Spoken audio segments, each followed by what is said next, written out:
They kept calling it our house. Those words, so casual, so familiar, cut deeper than I could admit. It was the house I built with my bare hands, one paycheck at a time, through winters that froze the pipes and summers that baked the walls. Yet lately, every time my children stood in the living room, they spoke like it was already theirs. They talked about repainting, remodeling, maybe even selling. I stayed quiet, but something in me began to twist. Have you ever looked around your own home, the place where your life unfolded, and wondered when it stopped feeling like yours? For me, it started with one phrase and ended with a truth I never expected to find. I remember that night more clearly than I'd like to.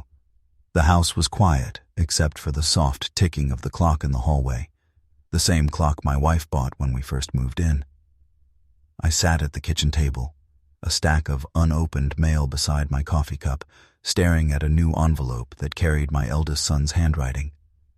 Inside, there was a note about refinancing options, property value, and family planning for the future.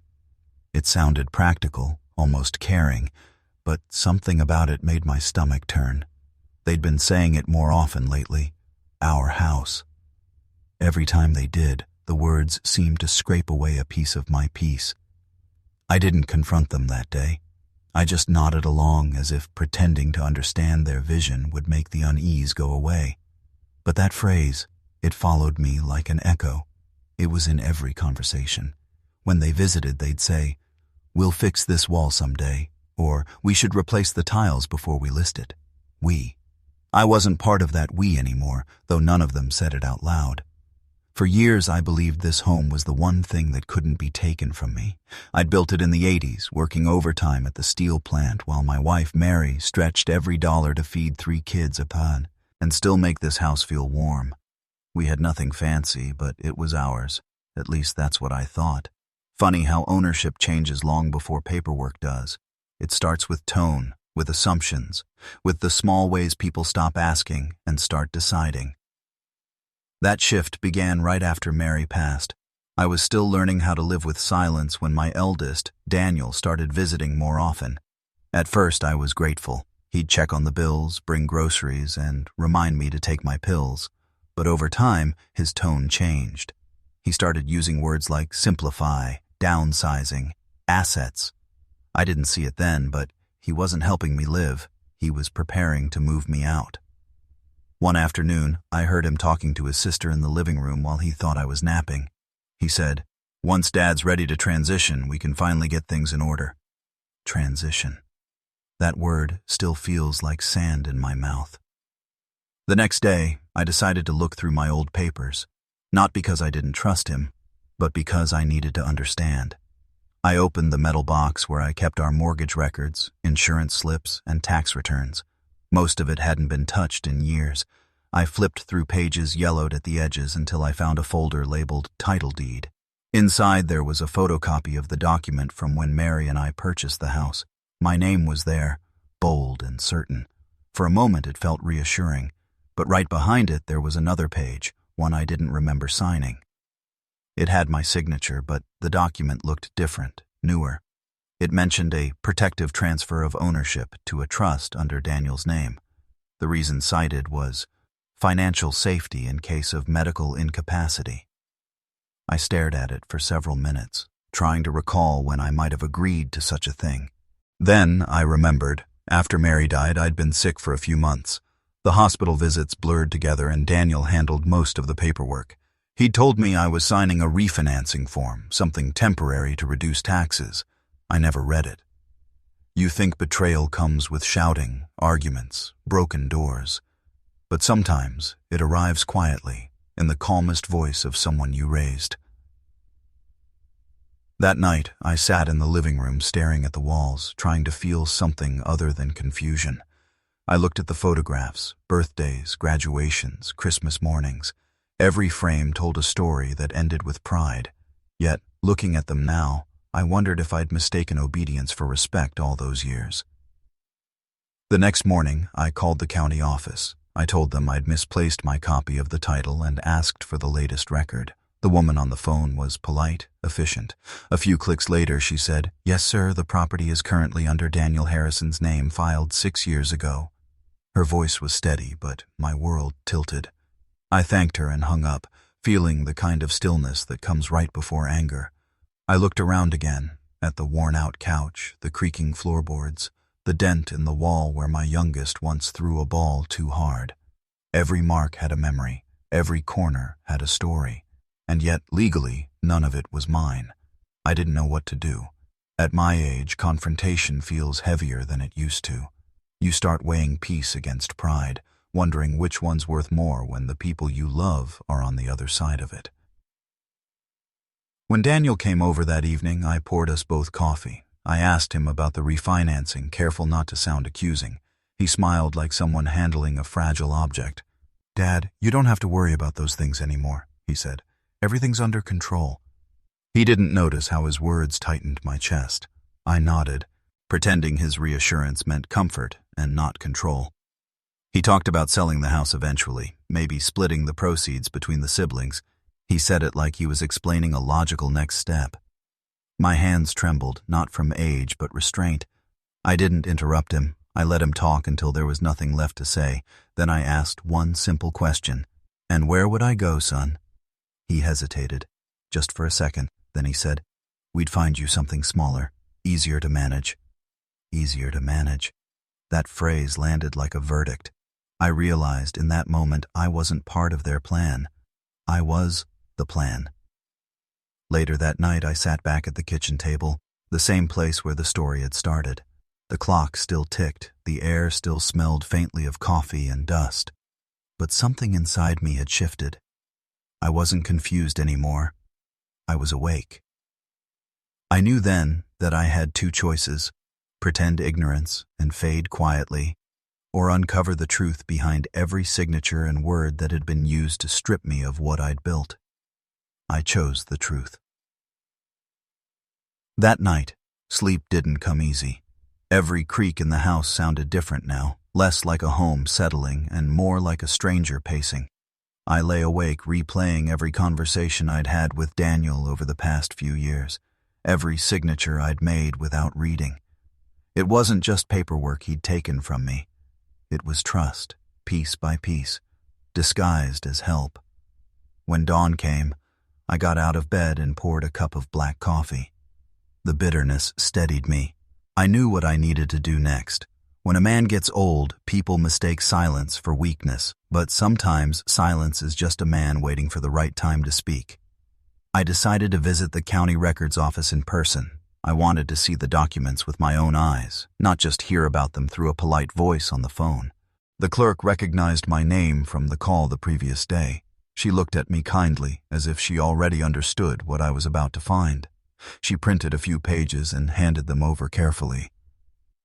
"You'll want to sit before reading this," she said softly. The papers confirmed everything. The house had been transferred into Daniel's name 6 years earlier. There was my signature, dated during the same month I'd been in the hospital for pneumonia. The notary's name was familiar too. It was Daniel's friend, a man I'd met once at a barbecue. I felt my throat tighten, but I didn't say a word. I walked out of the building holding those pages like they were evidence of a crime that no one would ever prosecute. On the drive home, I kept asking myself one question. If my own son could do this, what else had I been blind to? When I got back, I sat at the same kitchen table, spreading out the papers. My hands trembled as I traced each line of legal jargon, trying to make sense of how something so permanent could happen so quietly. Every word felt deliberate, like it had been crafted to sound protective when it was really possessive. That afternoon, I called my daughter Karen. She'd always been the quiet one, less assertive than her brothers, more like her mother. When she answered, I told her I needed to ask about the house. There was a long pause on the line before she said, "Dad, please don't start this again. Daniel's just trying to make sure you're safe." Again. That word hit me like a blow. It meant there had been conversations, ones I wasn't part of. I asked her if she knew about the title change. She hesitated. "He told us it was temporary," she said finally. He said it was just so you wouldn't get taken advantage of if something happened. I almost laughed. The irony was unbearable. Karen, I said, the only person taking advantage of me is family. There was silence on her end.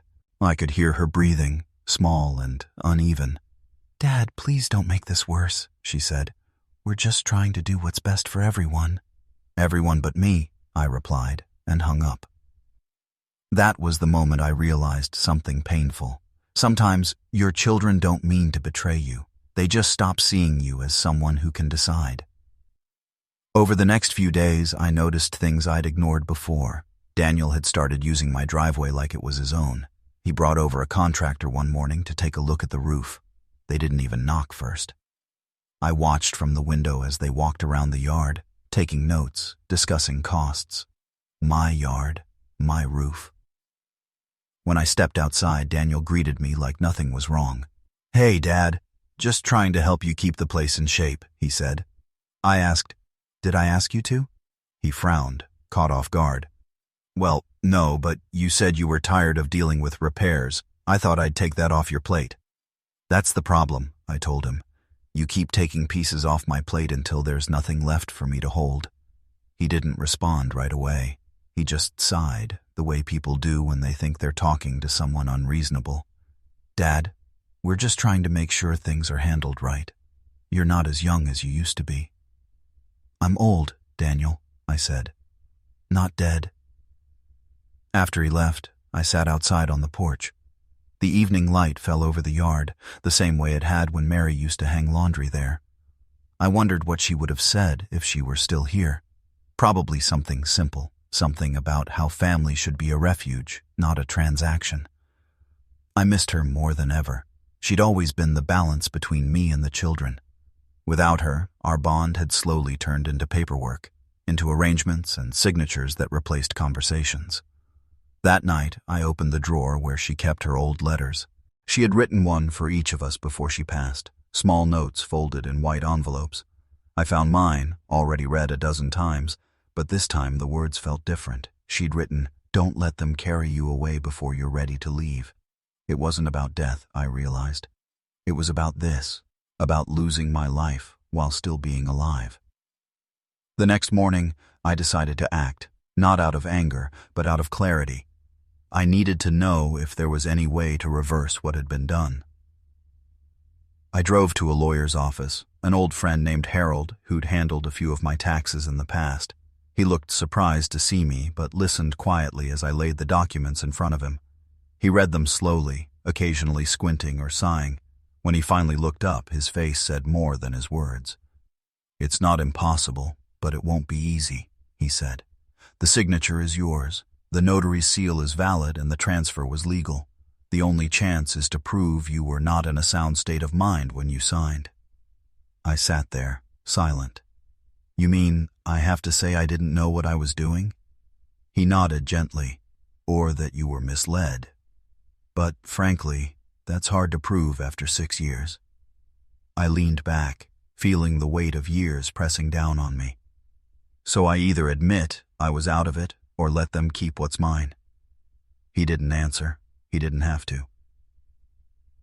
When I left Harold's office, the sun felt hotter than usual. I sat in the car for a long time before turning the key. I wasn't sure if I was angrier at Daniel or at myself for letting this happen. Maybe both. That night, I went through old boxes again, medical files, letters, anything that could show what condition I'd been in back then. I found a hospital record that listed medications known to cause disorientation. It wasn't much, but it was something. For the first time in a long while, I felt something that wasn't sadness. It was resolve. I wasn't ready to give up my home. Not yet. The next few days passed in a kind of quiet determination. I moved slower, but my mind was sharp again, sharper than it had been in years. I knew this was a battle I couldn't fight through anger alone. I had to use patience, the same patience it took to build that house, brick by brick, paycheck by paycheck. But under the calm, something inside me still burned. It wasn't just about property anymore. It was about dignity. There's a strange thing that happens when people decide you're done. They stop asking what you want and start deciding what's best for you. I began to keep a small notebook on the kitchen table. Every conversation, every visit, every subtle change in the house, I wrote it all down. Daniel came by often now, always with a reason. He'd bring bills, contractors, or letters to sign. I stopped signing anything without reading it fully. That alone seemed to irritate him. One evening, he dropped off a new home insurance form. I read it twice, then said, "I'll take a look and get back to you." He gave a tight smile. "You don't have to make this so hard, Dad." "Hard for who?" I asked. He sighed, setting his hands on the table like a man trying to stay calm. "We're just trying to make sure everything's taken care of. You don't need to stress about this stuff." "I'm not stressed," I said evenly. "I'm paying attention." That threw him off balance for a moment. He stood there watching me, then finally nodded and left. The door closed gently, but the silence after was heavy. When people realize you're watching them closely, they start to change the way they move. That's when the truth starts to show. A week later, I noticed a letter addressed to me had already been opened. It was from the county office confirming a tax adjustment under Daniel's name. The envelope had been slit neatly at the top. I confronted him about it over the phone, keeping my tone calm. "You opened my mail," I said. "It was just a mistake," he replied quickly. "I thought it was something about the roof estimate." "That's not your business," I said. He didn't answer right away, then muttered, "Dad, you're getting paranoid." That word, paranoid, always gets used to dismiss older people. It's the perfect word to make someone doubt their own mind. But my mind was clear, clearer than his excuses. That night I sat in my chair by the window, the one that looked out over the yard. I watched the lights flicker on in Daniel's car as he drove away. I thought about how many times I'd helped him in that same driveway, fixing his old truck, giving him tools, lending him money. Each time I told myself it was family helping family. I never imagined that kindness could become a weakness someone would use against you. I went through more of my old papers that night. I found receipts from when I bought the land, a faded black and white photo of me and Mary holding the keys for the first time. Her hair was windblown, my hands still dusty from work. I traced the edge of the picture with my thumb. That house was supposed to be our legacy, not a legal trap. The next morning I decided to call Harold again. I asked him what would happen if I took Daniel to court. He didn't hesitate this time. "It'll get messy," he said. "Family cases always do, and if the paperwork's solid, it might tear your relationship apart." "Harold," I said quietly, "that relationship's already broken." He was silent for a moment. Then he said, "Then maybe it's time to make things right." It's funny how one sentence can stay with you. Make things right. Not win, not punish, just make it right. I decided to gather evidence before making a move. I looked through my medical files again. The discharge report from that hospital stay said I was under AV medication for several weeks. That was the same period Daniel had brought those papers. It might not have been enough to prove I was unfit, but it showed I wasn't in full control. I photocopied everything and put it in a folder. The next step was harder, telling Daniel I knew what he'd done. When I called him, he sounded distracted. "Dad, can this wait? I'm in a meeting." "No, it can't," I said. "I need you to come by tonight." He sighed. "Fine." That evening, I had the papers spread out on the table again. When he walked in, he didn't even take off his jacket. "What's this about?" he asked. I looked up at him and said, "About my house." He frowned. "Dad, we've been over this." "No," I interrupted. "You've been over it. I've been kept out of it." He blinked, surprised by the firmness in my voice. "You're making a mistake. I did this for you." "For me?" I asked, my tone steady. "You forged my future for me?" He opened his mouth but didn't speak. I slid the folder toward him. "That's every record I have. Hospital dates, the transfer, the medication. You took my signature while I was half conscious. You took my name off my own house." His face shifted, first confusion, then defensiveness.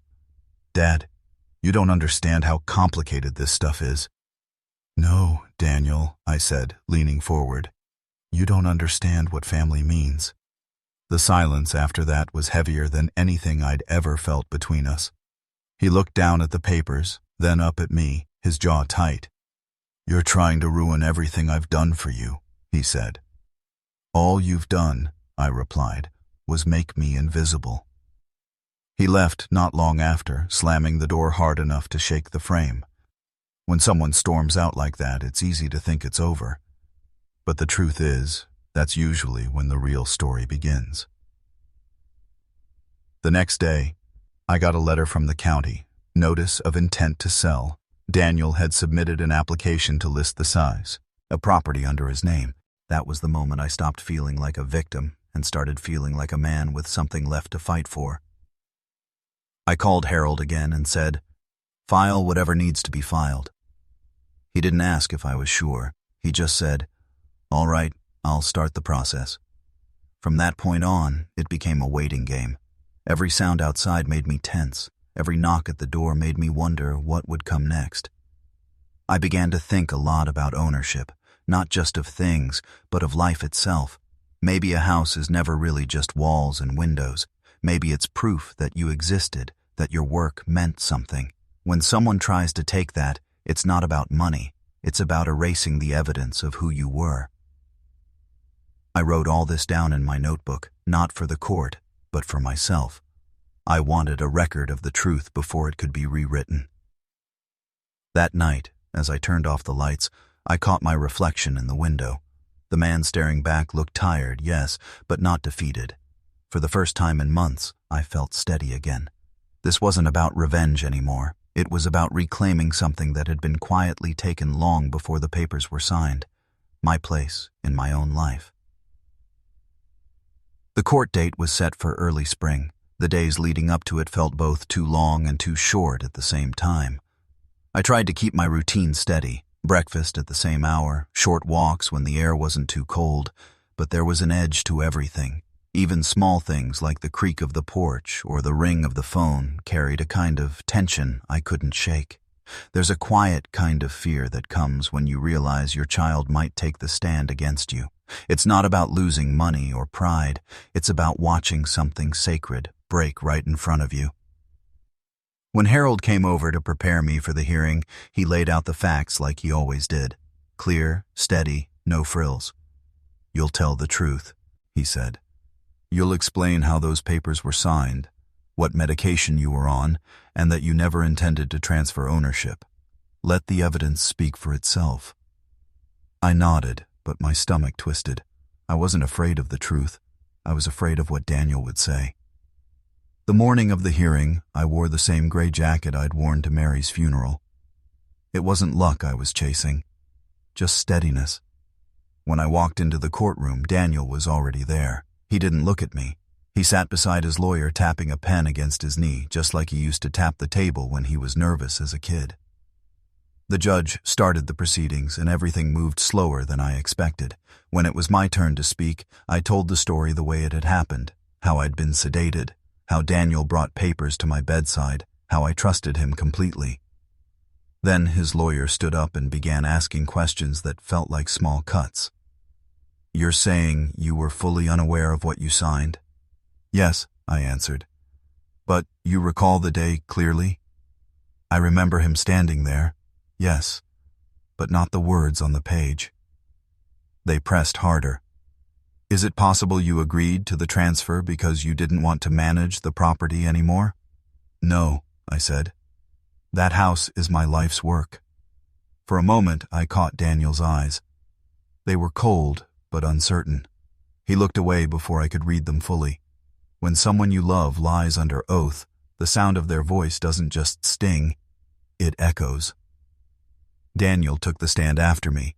He spoke smoothly, almost rehearsed. He said he'd only wanted to help, that I'd insisted he handle the documents, that I'd been clear and calm. Each word twisted the truth a little more, until it almost sounded believable. At one point, the judge asked, "Did your father understand the papers he was signing?" Daniel hesitated for a second, just a second, but it was enough. "Yes," he said. "He did." That pause hung in the air like smoke. When the hearing ended, the judge said a ruling would come in 2 weeks. I walked out without looking at Daniel. Outside the courthouse, the air felt sharp, like it was holding something back. Funny thing about truth, it doesn't shout. It just waits for the noise to die down so it can be heard. A few days later, I got a call from a woman named Carol, a nurse from the hospital. She said she'd seen my name in the court filings. She remembered me from the recovery ward. "You were barely conscious when your son came with those documents," she said. "I was there when he asked for your thumbprint. You couldn't even hold the pen." I felt my chest tighten.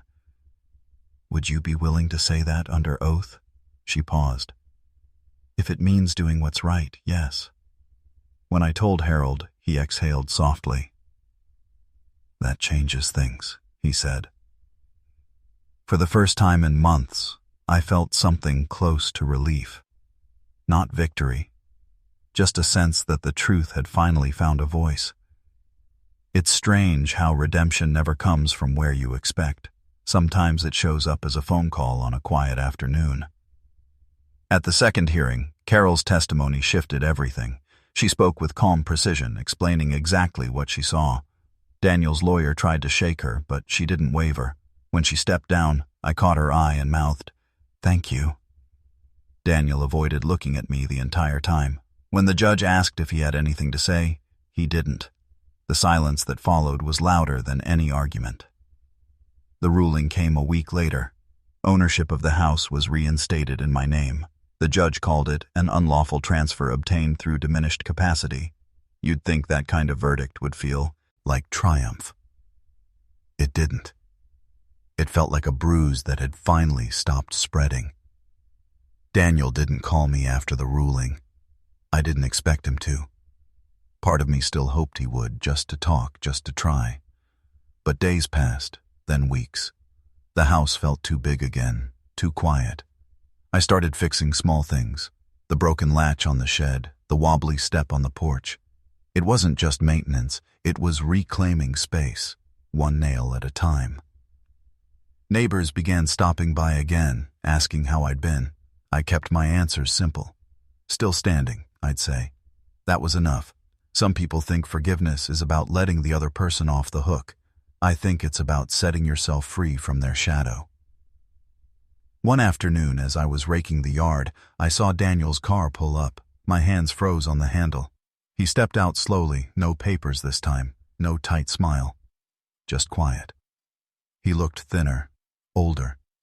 "Dad," he said, "I came to apologize."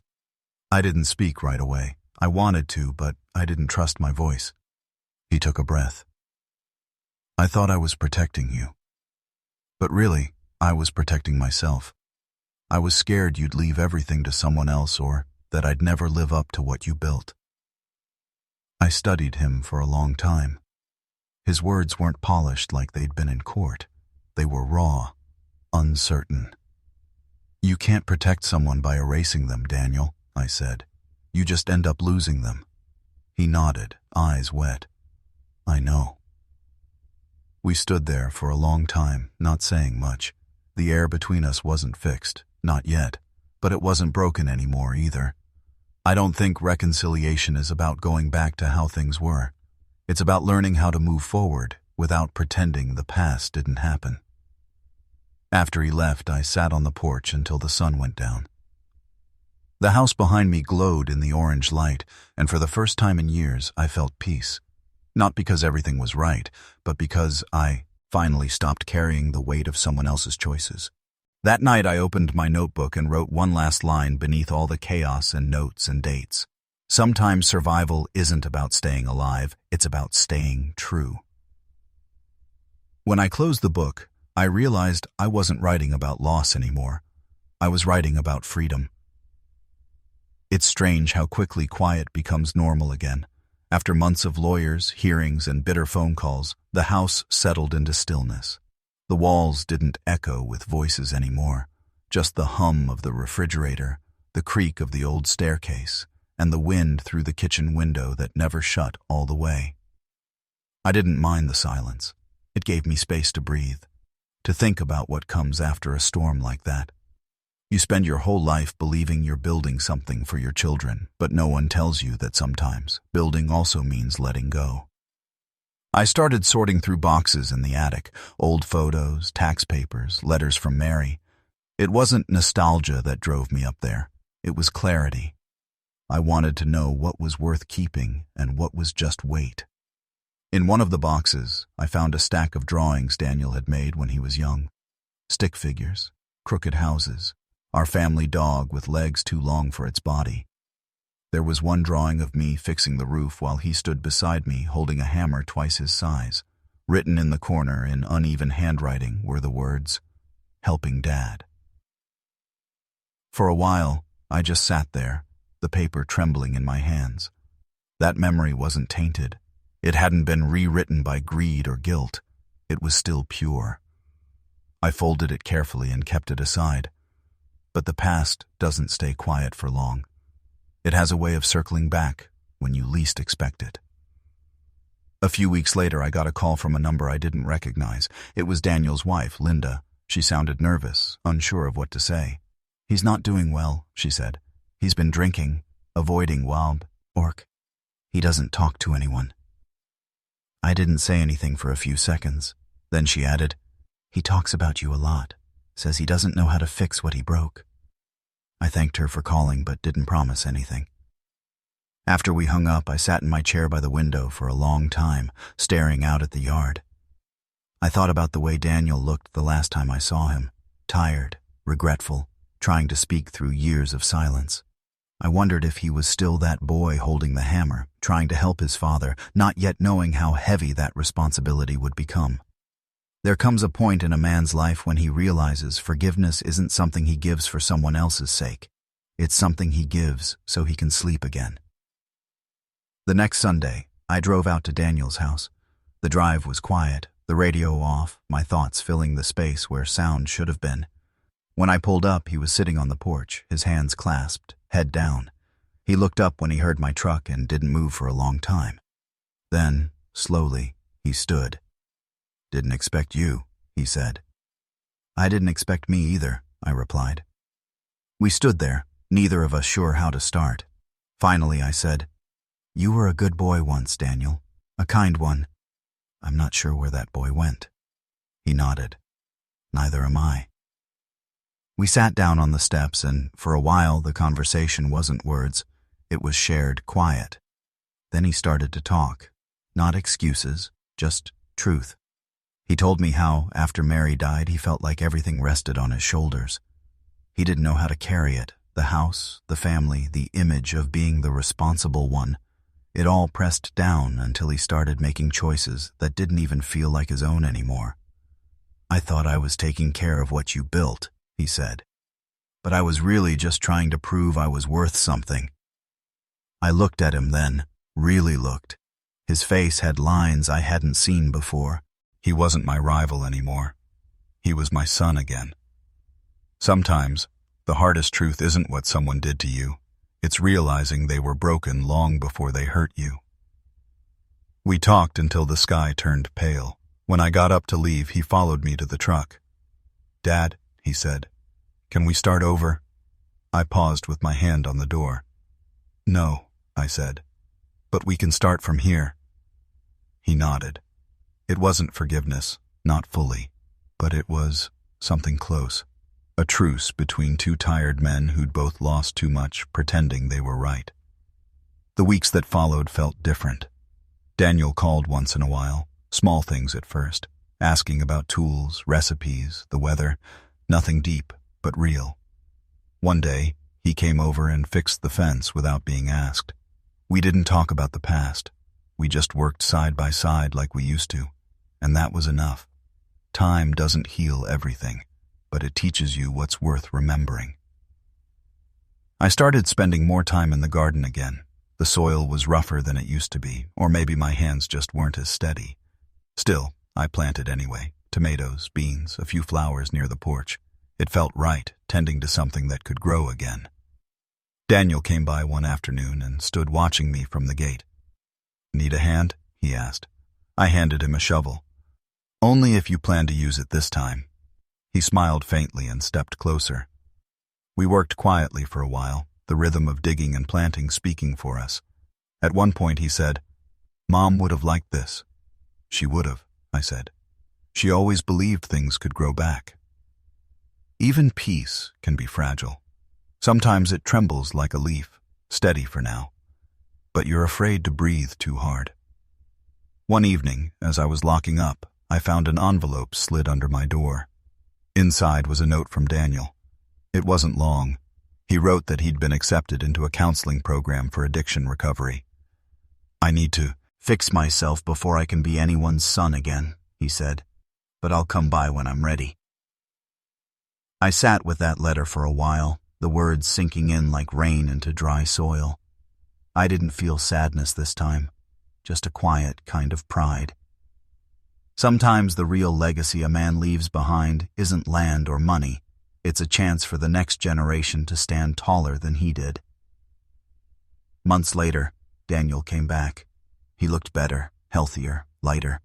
We had coffee on the porch, and for once, the silence between us wasn't heavy. It was honest.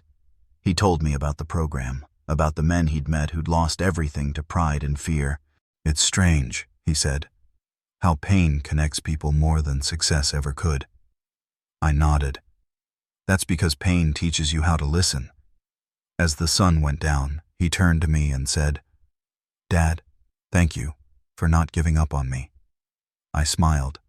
I almost did, but then I remembered, "You're my son." He laughed quietly, and in that laugh, I heard something I hadn't heard in years: hope. That night, when I went inside, I placed his childhood drawing, the one that said, "Helping Dad," on the mantel. It wasn't a symbol of what we lost anymore. It was a reminder of what we found again, even if it came too late for some things. And maybe that's what redemption really looks like. Not grand gestures or perfect endings, but two people finally choosing honesty over silence. When Daniel began coming around more often, I could sense a carefulness in him, as though he were testing the edges of a fragile peace.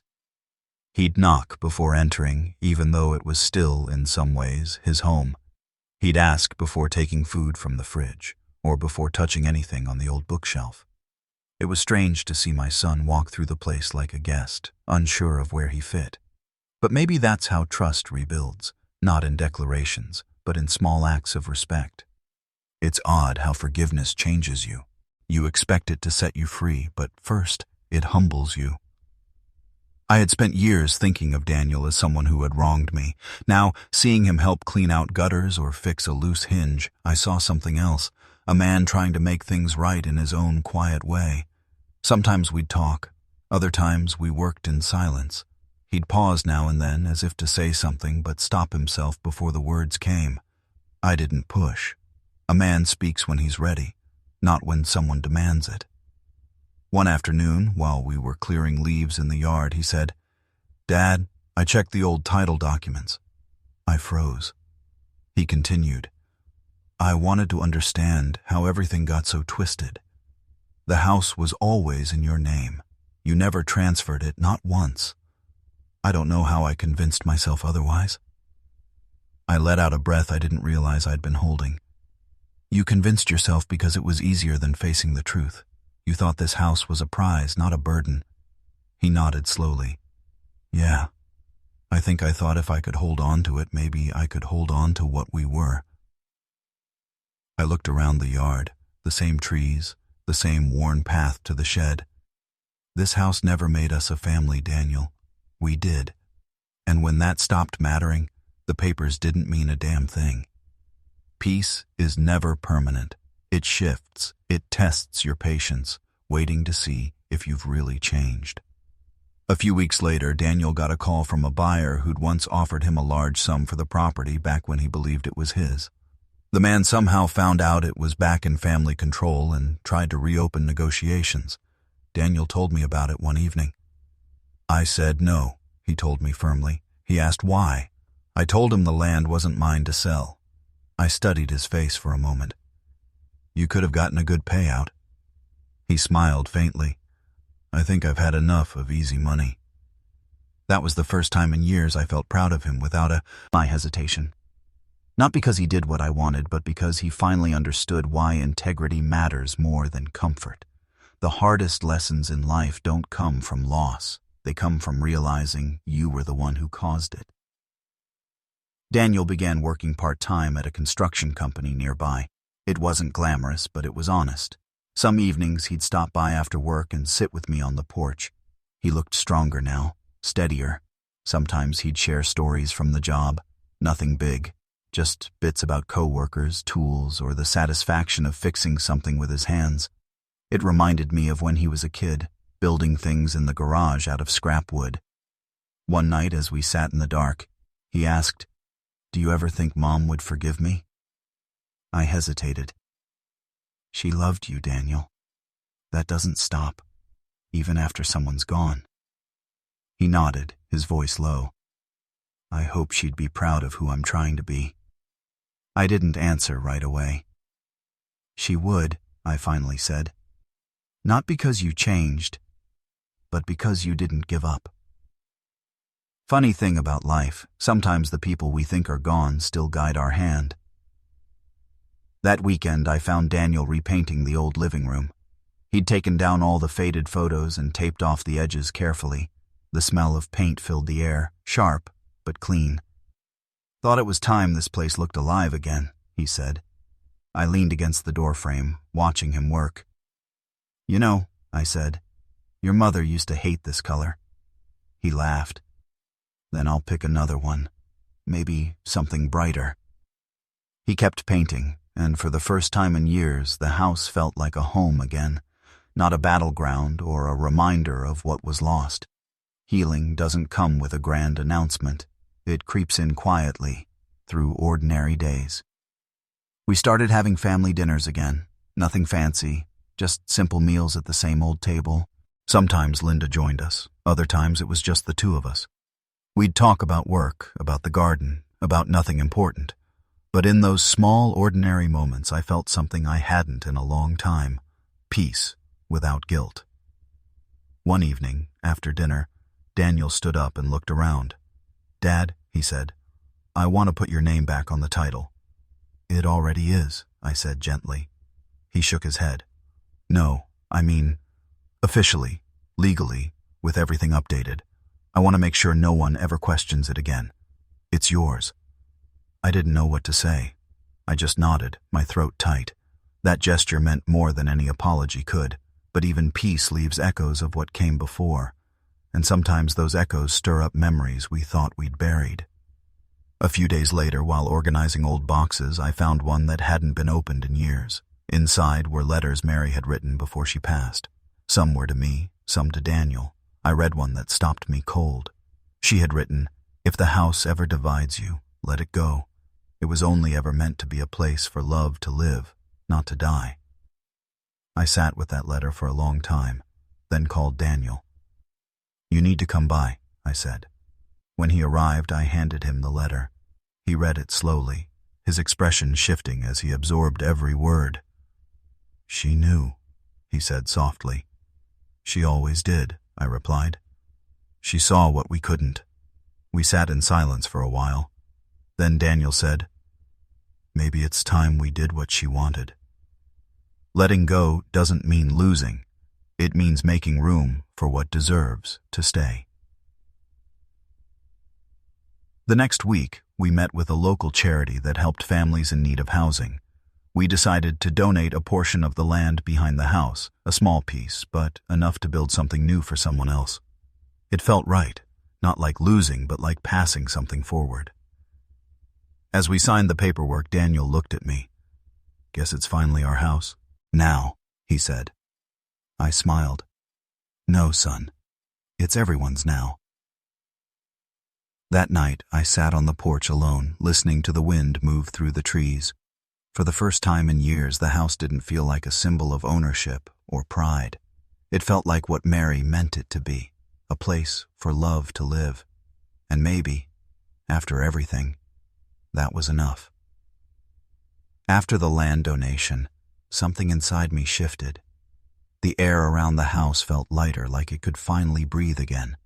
I thought that was the end of the story, that peace had settled in for good. But peace doesn't stay still. It keeps testing you, seeing if the lessons you learned are strong enough to hold when life tilts again. Sometimes, just when you think the past has quieted, it knocks again, not out of spite, but to see if you'll answer differently this time. A month later, Daniel came by with news. "Dad," he said, leaning on the porch railing, "I got a call from a bank. They're reviewing old documents from the years when I tried to sell the house. There's a discrepancy." My chest tightened. What kind of discrepancy? "They say there's a signature on one of the older files that doesn't match yours. They're wondering if someone forged it." I felt a slow heat rise through me. Who would do that? He looked down, guilt flickering across his face. Me. Back then, I was desperate. The buyer needed your signature, and I faked it. The words landed like stones. For a moment, all I heard was the sound of the wind scraping through the trees. I had thought we were past this, that the man standing before me was no longer that reckless boy who had lied and taken shortcuts. But life has a way of circling back to the places we left unfinished. The truth, once dug up, doesn't care how much time has passed. It demands to be faced. I didn't say anything for a while. I went inside, sat down, and stared at the empty table. Daniel followed me quietly. "Dad," he said, "I already spoke to the bank. They said there's no legal issue anymore. It's too old. But I couldn't keep it from you." I rubbed my temples. "You should have told me years ago." "I know. I was ashamed," he said softly. "But now, I want everything clean between us." That last line stopped me. It wasn't just an apology, it was a confession of intent. He wasn't asking for forgiveness this time, he was earning it through honesty. Growth isn't a straight road. It bends, it backtracks, it tests what you've built. The following days were quiet. I went about my routine, watering the plants, repairing an old chair, feeding the neighbor's cat, but my mind kept circling back to Daniel's words. Forgery, deceit, the past, these were heavy things. Yet under that weight was something else, relief. He hadn't buried it to protect himself this time. He brought it forward because he didn't want to live with it anymore. That evening, he came by again. "You still angry?" he asked. I shook my head. "Not angry, just tired, but proud you finally told me." He nodded, eyes steady this time. "I don't want to be that man again." "You're not," I said. "Not anymore." Funny thing, when a wound starts to heal, you feel the itch before the comfort.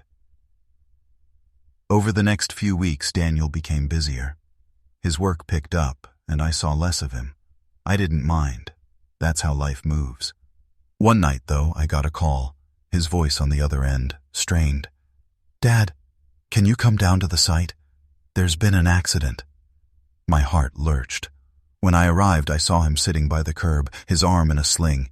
Nothing too serious, but the sight of him there, bruised and quiet, brought back memories of when he was a child. Always running ahead, always falling, always getting back up. "You all right?" I asked. He have a weary smile. "Yeah, just a scare." I sat beside him. "You've had enough scares for one lifetime." "Maybe I needed one more," he said with a laugh that didn't quite reach his eyes. "Reminds me how easy it is to take things for granted. Sometimes fate whispers before it shouts, and when it shouts, it's too late to cover your ears." The following week, Daniel's health began to falter. The doctor said it was stress-related, exhaustion mostly, but I saw something deeper, a man carrying too many unspoken regrets. I stayed with him at his apartment for a few days, cooking meals, making sure he rested. One night, he turned to me and said, "Dad, do you ever think some mistakes can't be fixed?" I thought about it for a long moment. "Maybe not fixed," I said, "but faced. And that's enough." He looked away. "I wish I'd faced them sooner." "Timing doesn't erase the truth," I told him. "It just decides when we're ready to hear it. Acceptance doesn't come with thunder. It comes with quiet recognition." When Daniel finally recovered, he was different, calmer, more patient. He started volunteering at the same shelter where we'd donated the land. The same ground that had once divided us now connected him to others. It was poetic in a way, not the kind that makes you cry, but the kind that makes you nod and say, yeah, that's how life works. One afternoon, we stood together by the new housing site being built. He pointed at the foundation and said, "You know, this used to be where I planned to build a garage." "And now?" I asked. "Now it's someone else's beginning," he said.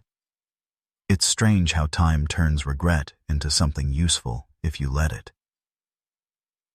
That spring, we held a small gathering when the first family moved into one of the houses. The air smelled of new paint and soil. Kids ran around laughing. Daniel watched them with quiet satisfaction. "Feels right, doesn't it?" I said. He nodded. "Yeah, I used to think I needed to own everything to feel secure. But maybe what matters most is knowing you left something better behind." I looked at him, really looked at him, and saw not the son who once betrayed me, but the man who had earned his peace the hard way. Every ending we fear is just another test of what we've learned to hold and what we've learned to release. That evening, as the sun went down, Daniel turned to me. "Dad, I know I can never undo everything I did, but I hope I can spend the rest of my life honoring what we rebuilt." I placed a hand on his shoulder. "You already are." We stood there, watching the light fade across the roofs of the new homes.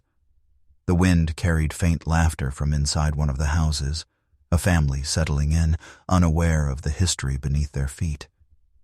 And in that sound, I found something I hadn't expected to hear again. Forgiveness, not just from me to him, but from the past to both of us. Because sometimes peace doesn't come when everything is fixed. It comes when you finally stop needing it to be. When Daniel told me he was moving out of town, I didn't feel the sting I once might have.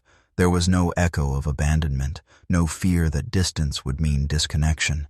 Instead, there was a quiet kind of pride, the kind that comes when you know someone is finally walking on their own feet, not away from you, but forward because of you. Letting go isn't about losing someone. It's about trusting that what you gave them will stay alive, even when they're far away. He got a job offer in another city, a management role at a construction company that partnered with housing charities. When he told me, I could tell he was testing my reaction, maybe expecting hesitation. "It's a big step, Dad," he said. "I'd have to relocate for at least 2 years." I smiled faintly.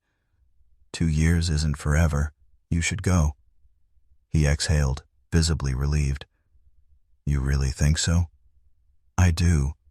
If I'd let fear stop me every time life pulled me somewhere new, I'd still be sitting in my father's workshop patching broken tools instead of building something of my own."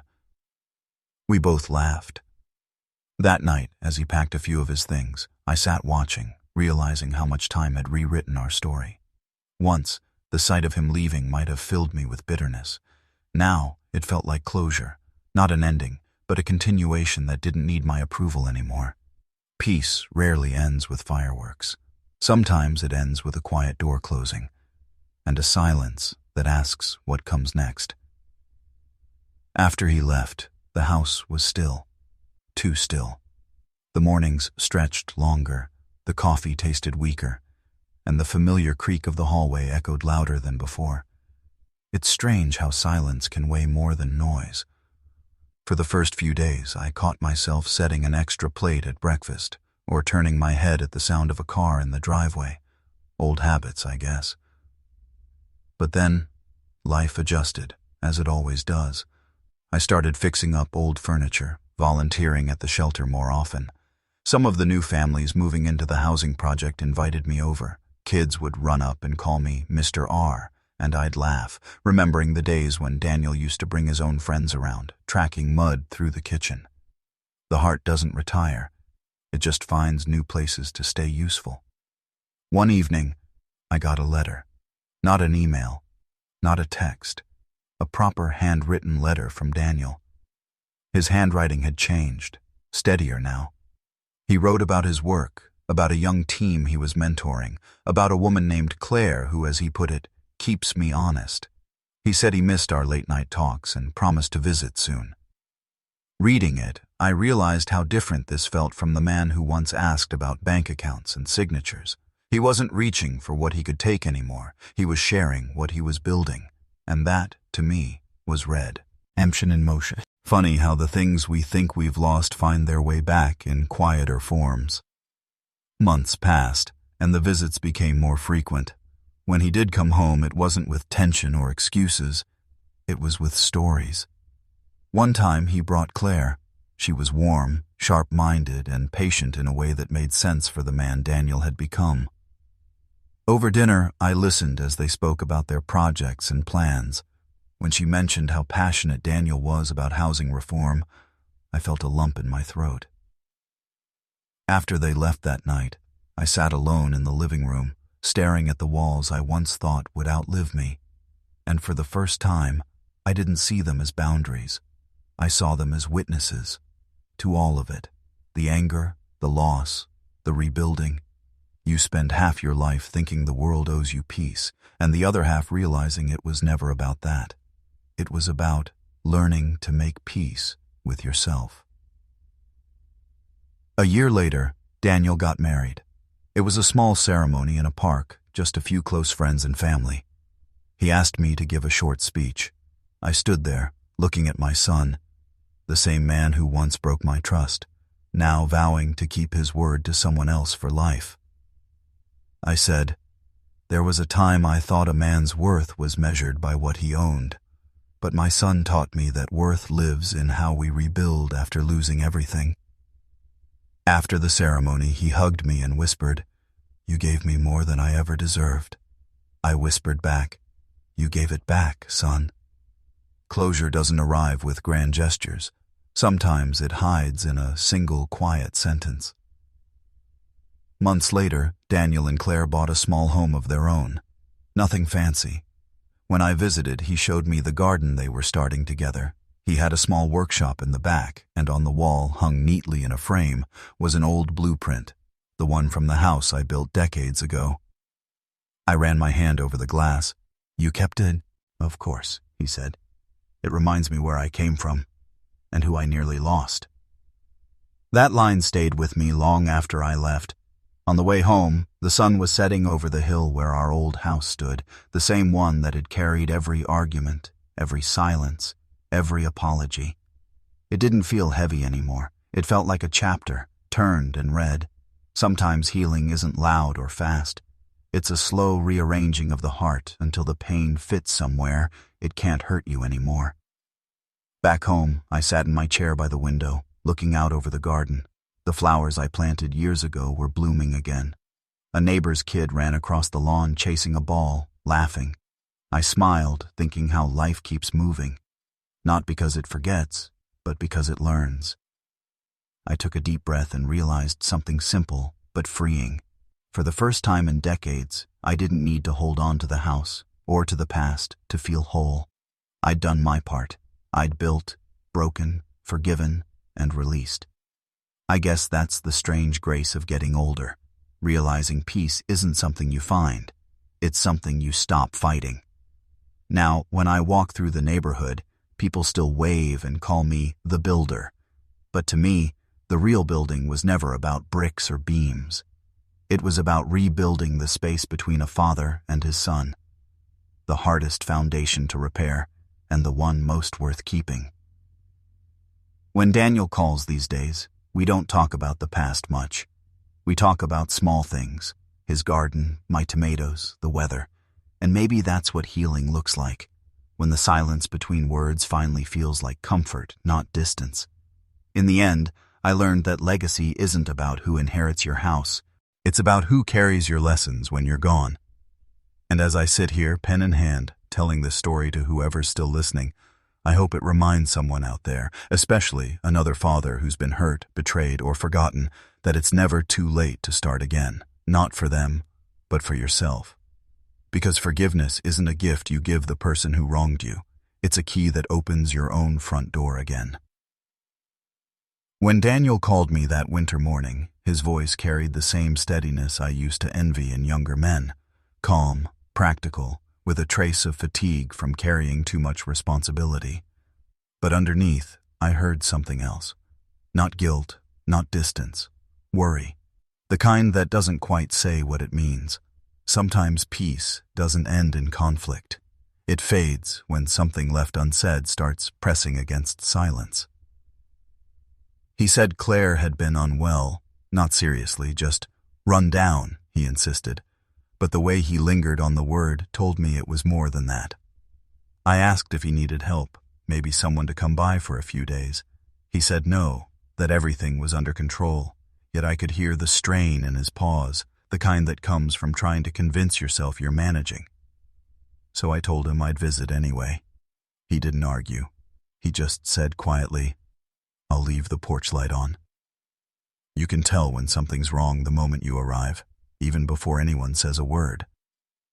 When I pulled up to their house that evening, the light from the front window was dim, but the porch lamp was on, just like he promised. Inside, I found Claire on the couch, pale but smiling weakly. Daniel was fussing over her, moving between the kitchen and living room like a man who didn't know what to fix first. She looked up at me and said, "You didn't have to come all this way." I smiled back. If I'd waited to be needed, I'd have missed half my life. Over the next few days, I stayed with them. Daniel left early for work and came home late, shoulders tense, trying to balance everything. I could see how much he'd grown, how deeply he cared. But I also saw the cracks forming, the exhaustion, the quiet arguments about time and attention. You never stop being a father, no matter how old your child gets. You just learn to help without making it look like help. I started cooking dinner, fixing a leaky faucet, doing small things that gave him a little space to breathe. One night, after Claire went to bed, he sat down across from me at the table. For a moment, neither of us spoke. Then he said, "I don't want to lose her." "You won't," I said softly. "She says she feels like I'm always somewhere else, that I'm trying to make up for something. And maybe I am." He looked down at his hands, the same hands that once slammed doors, now trembling slightly. "Son," I said, "you're not making up for the past by punishing yourself in the present. You can't build love out of guilt. You just have to show up, fully, right now." Sometimes the hardest advice to give is the kind you never manage to follow yourself. Later that night, I sat by the window in their living room, looking at the faint reflection of my own face. I thought about the years I'd spent working late, missing birthdays, convincing myself that providing was enough. It wasn't. I had built a house, but nearly lost the people meant to fill it. And now my son stood at that same crossroads, trying to hold together what love had given him. Claire recovered slowly. She started joining me for tea in the mornings, talking about her students, her garden, the books she wanted to read once she had more energy. One day, as we sat outside, she said, "Daniel told me about what happened between you 2 years ago, about the house." I nodded, unsure of where this was going. She smiled faintly.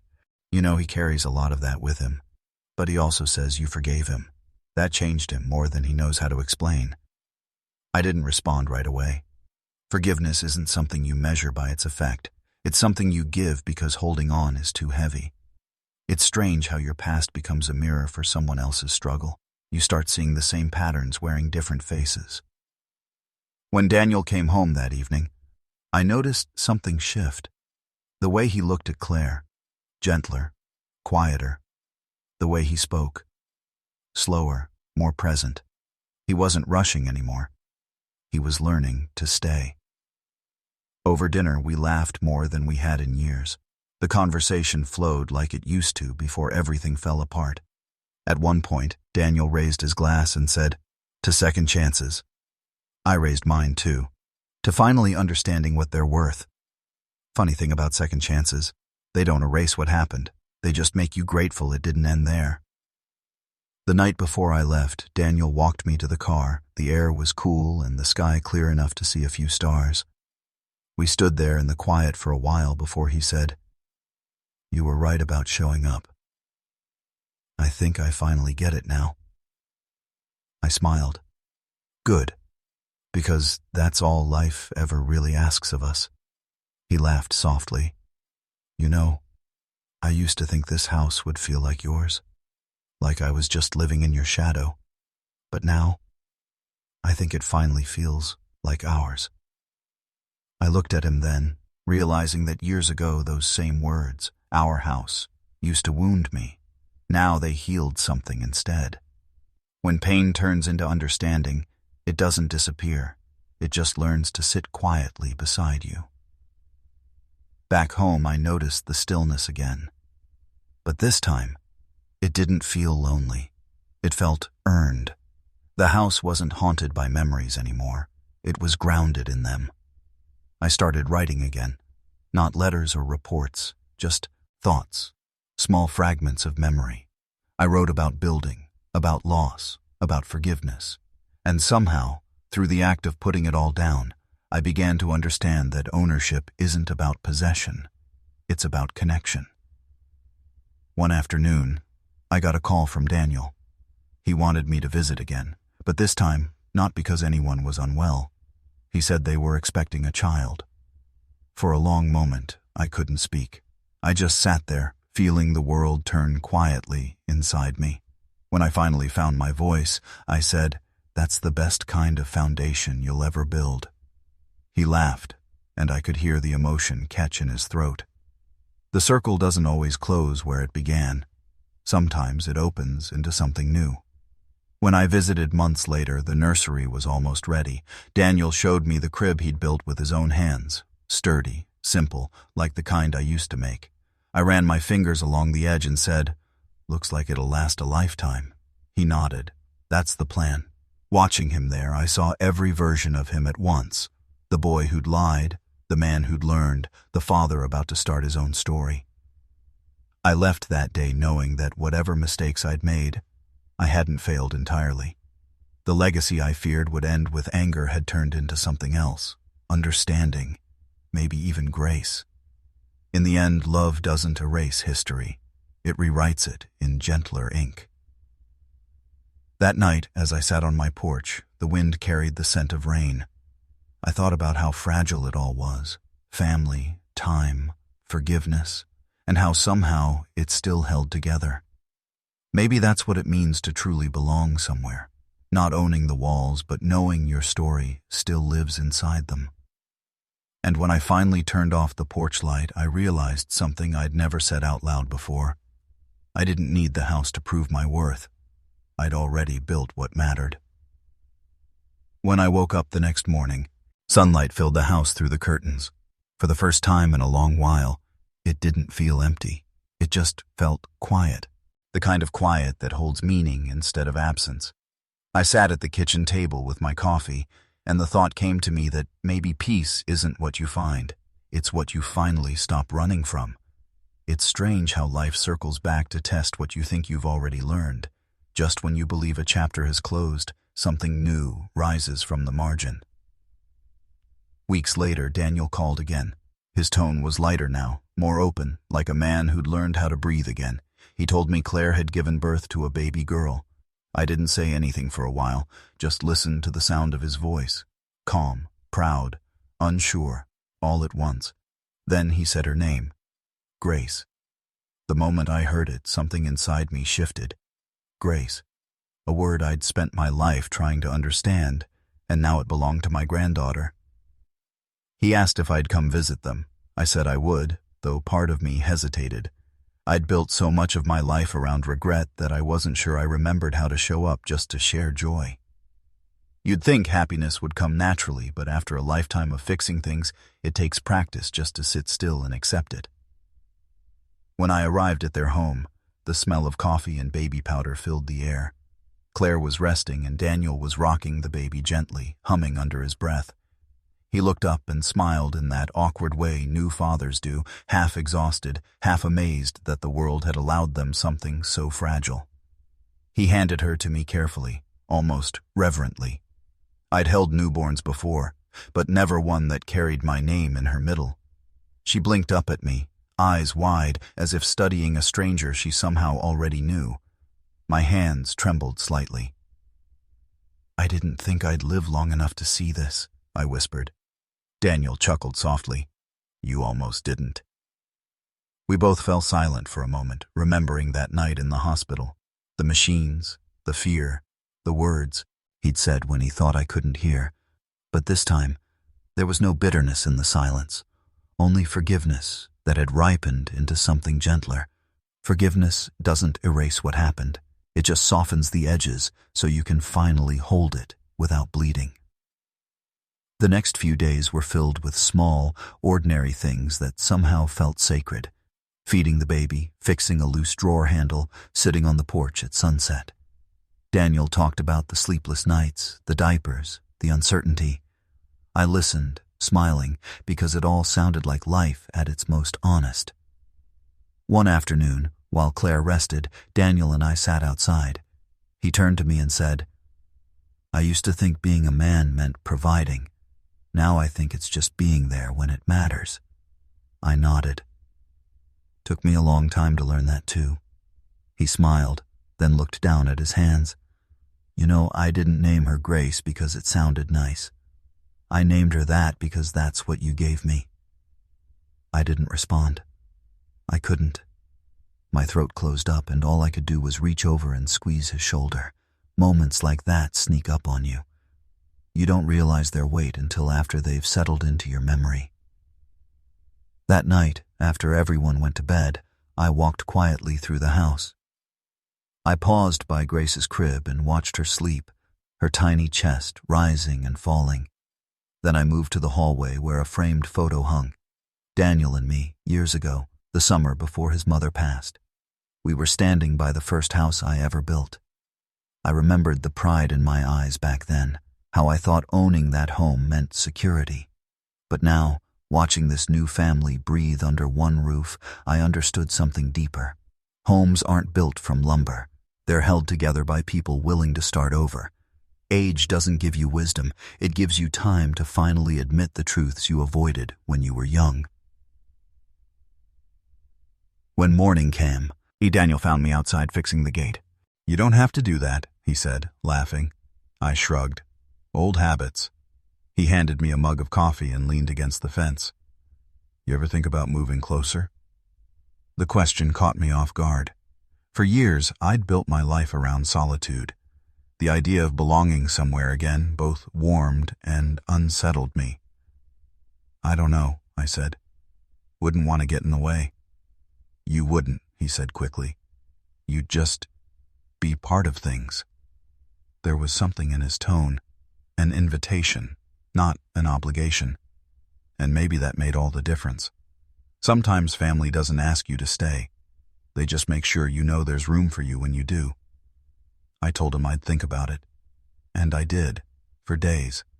Back home, I walked through my old house, touching the walls, the door frames, the marks I'd made years ago while measuring Daniel's height. Everything was still there, but the space felt smaller somehow, as if it no longer needed to prove its worth. Later that week, I packed a few boxes, not because I was running away, but because I was ready to go towards something again. When I arrived back at Daniel's, he looked surprised but pleased. "You weren't kidding," he said, laughing. "I learned my lesson," I said. "You wait too long, and the world moves on without you." We set up a small room for me at the back of the house. Nothing fancy, just a bed, a desk, and a window facing the yard. But it felt right. That night I slept better than I had in years. Peace doesn't announce itself. It just arrives one quiet evening, sits beside you, and stays. Over the following months, I became part of their rhythm. Morning coffee with Claire, walks with the stroller, story time before bed. I even started teaching Grace small things as she grew, how to stack blocks, how to wave, how to laugh at mistakes. Every time she smiled, I saw Daniel as a boy again. One afternoon, he came home from work and found me sketching plans at the table. "Still building?" he teased. "Always," I said. "Just smaller things now." He picked up the drawing. It was a small wooden cradle, simple but sturdy. "For her dolls?" he asked. I smiled. "For her kids someday." Time moves differently when you finally stop measuring it by what you've lost. Years passed quietly after that. Grace grew, Daniel and Claire thrived, and I grew older with a kind of gratitude that didn't need words. On my last birthday, they threw a small gathering, neighbors, friends, laughter filling the room. I sat there watching them, realizing that somewhere along the way, life had handed me everything I thought I'd lost. That night, as the house settled and the laughter faded, Daniel sat beside me. "You happy, Dad?" I looked around, at the family, the light, the warmth, and nodded. "Yeah. Took a while, but I got here." He smiled. "You built a good life." "No," I said quietly. "We did." Maybe that's what the end of a story really is. Not a closing, but a quiet understanding that you've come full circle. The next morning, I woke to the sound of birds outside. The house smelled like coffee and toast. Grace ran in, laughing, calling for me. I lifted her into my arms, her small hands gripping my shoulders. And in that moment, I realized something simple but true. I had spent most of my life building walls and roofs, but my real legacy stood right there, smiling back at me. I didn't need the house anymore. I had found my home. The night after the lawyer's visit, I sat alone in the backyard, listening to the slow creak of the wind chimes. They had been my late wife's favorite. She said their sound made the house feel alive. Now they sounded like ghosts, whispering questions I didn't want to answer. When the children came by the next morning, they spoke like guests, polite but guarded. I poured them tea, the same way their mother used to, and for a moment, I thought we might speak like a family again. But the silence between us was heavy, waiting for one of them to break it. My son finally said, "Dad, we're not trying to take anything. We just want clarity." Clarity. That word burned. I wanted to tell him that clarity was all I'd ever wanted from them. Clarity in their intentions, in their loyalty, in their love. Instead, I nodded and said, "Then, let's be clear. This house was never yours. You were raised here, yes, but that doesn't make it your inheritance." His jaw tightened. My daughter looked away. The truth was like a cold draft through the room. They had built their lives believing something that was never promised, and now the illusion was cracking. He leaned back, trying to compose himself. "Mom said," he began, but stopped. The mention of her name hung between us, like a bridge half built. "What did your mother say?" I asked, voice low. He swallowed. "That one day we'd share this place. That's all." I looked out the window. She had said things like that, I remembered, not as promises, but as hopes, maybe even as ways to keep peace when she saw the distance growing between me and our children. She always wanted to soften reality, where I wanted to make it plain. I said, "Your mother was kind, but she also knew how hard the world could be. I made sacrifices so you could live without carrying the same weight. Don't make me regret that." That last line came out harsher than I meant. My son's eyes narrowed, his pride wounded.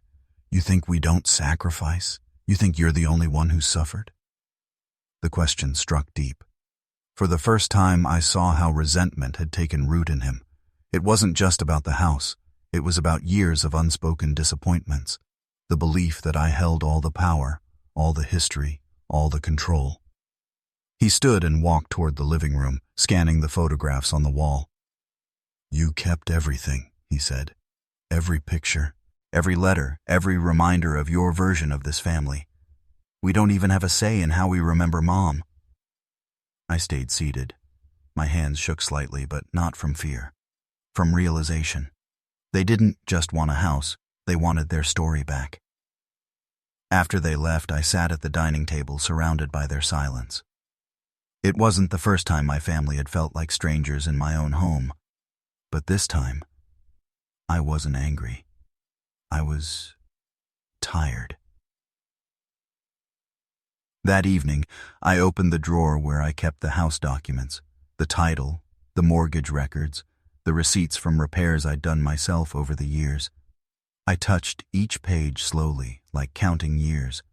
The ink told a story no one else could see, of work, of duty, of endurance. But as I read, I noticed something I hadn't paid attention to before. The land had once belonged to a man named Ellis, sold for almost nothing after a factory closure in the 1980s. He'd lost his job, his savings, everything, and this house had been part of his collapse. I remembered buying it from his son, who told me my father couldn't bear to live here anymore. It made me think, maybe every home carries the weight of someone else's story, someone else's loss. Maybe we just borrow it for a while, adding our chapters until another family moves in. I spent that night walking from room to room, touching walls, remembering laughter, fights, Christmas mornings, and quiet nights after everyone had gone to bed. It hit me. This house had seen us at our best and worst, but it didn't belong to any of us. It belonged to time. The next morning, I called the lawyer again. "I want to add an addendum," I said. He hesitated. "Are you sure, Mr. Harris?" "Yes," I replied. "I've been sure for 40 years, but I never wrote it down." He came over later that day. Together we drafted a clause stating that when I pass, the house will be sold, and the money donated to a C-holdership in my wife's name. My children will receive something, yes, but not the house, not the myth of ownership that's already divided them. When I told them, my son's voice cracked.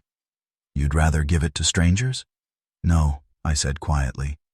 "I'm giving it back to purpose, to something that lasts longer than pride." For a long time, none of us spoke. Then my daughter, her eyes wet, whispered, "She'd like that." I looked at her, and for the first time in months I felt something loosen inside me, a thread of peace, fragile but real. That night I slept in the smallest room of the house, the one I'd used as an office after retiring. It was simple, a desk, a lamp, and a window facing the old oak tree. I realized I didn't need more than that. When I woke before dawn, the wind chimes were still. The air was calm. I brewed coffee and stood at the window watching light break through the branches. For the first time in a long time, I didn't think of the house as mine. I thought of it as a witness, one that had seen love, betrayal, and finally, understanding. The idea comforted me. Maybe all we ever own is the time we have to make peace with what we've built.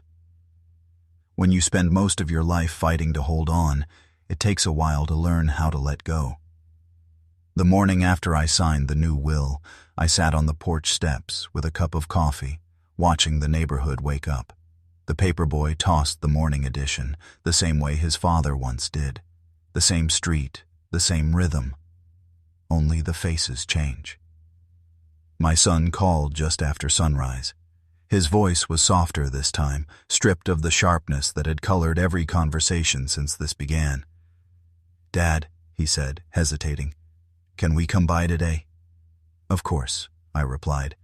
"It's still your family's home, for now." When they arrived, I noticed something different. No tension, no legal folders or defensive tones. Just them. My daughter carried a small box and she set it on the table. I recognized the handwriting, my wife's. "We found these in Mom's sewing cabinet," she said. "Letters, all addressed to you." I felt a tightness in my chest as I untied the string. The first letter was dated the year our eldest left for college. In it, she'd written about her fears that the children were drifting too far from us, that we were all becoming strangers under the same roof. She said she hoped the house would always bring us back together, no matter how far we went. I read in silence while my children watched. My son looked down, his thumb tracing the edge of the table as if he didn't know where to place his guilt. "She wanted peace," I said, folding the letter carefully. "She just didn't know how to make us want it too." My daughter reached across the table and placed her hand over mine. "Maybe we can now," she whispered. For a moment, I saw my wife's reflection in her, the same eyes, the same quiet conviction. I wanted to believe her. Maybe this was what forgiveness looked like. Not grand gestures, just small hands finding each other again after years apart. Later that afternoon, we walked through the house together. I told them stories they'd never heard. About the night their mother and I first moved in, when we ate Chinese takeout on the floor because we had no furniture yet. about the thunderstorm that knocked out the power the night my son was born, about how their mother planted the oak tree out front from a single seed. As I spoke, they listened, not like children humoring an old man, but like people rediscovering their own roots. We ended up in the kitchen, where the tiles were slightly uneven from when I'd tried to fix the plumbing myself. My son laughed when he noticed it. "You never could just call a plumber, could you?" I chuckled. Pride's a funny thing. You think it keeps you standing tall, but half the time it just keeps you from asking for help. He smiled, and for once, it didn't feel forced. There was something healing in that exchange, a simple acknowledgement that maybe we were both learning how to stand differently now. When they left, I stood at the doorway and watched them walk down the path together. They looked lighter, almost as if something invisible had been lifted from their shoulders. That evening, I took one of my wife's letters and read it again. In it, she wrote, "If ever the house becomes too heavy to hold, let it go. Love doesn't live in walls. It lives in the people who remember you when you're gone." I sat there a long time, letting the words settle. For years, I'd believed this house was my legacy, the thing that proved my struggle, my effort, my worth. But maybe legacy isn't something you leave behind. Maybe it's something you pass through people, not property. I picked up the phone and called my son again. "Listen," I said, "about the donation. I want both of you to be part of it. Your mother's scholarship should have your names too. She wouldn't want it any other way." There was a pause, and then his voice softened. "Thank you, Dad. I'd like that." For the first time in months, our conversation didn't end with frustration. It ended with understanding. Not perfect, not complete, but enough. That night, I opened the windows and let the evening air drift through the house. The smell of jasmine from the garden mixed with the faint scent of old wood. I thought of all the nights I'd sat in this same spot, worrying about money, health, the future, things that seemed so large back then, now small in hindsight. Time humbles you. It reminds you that everything you cling to eventually finds its way back to the earth. The walls that held your laughter will one day echo for someone else. And that's all right. That's how the world keeps moving. Before bed, I wrote a note and placed it inside my wife's box of letters. It said, "We kept our promise, love. The house did bring us together again, just not the way we expected." Then I sealed it and tucked it away. I didn't plan for anyone to read it. Some things don't need to be found to matter. As I turned off the lights, I glanced once more around the living room. The photos, the old furniture, the clock that had ticked through every argument and apology.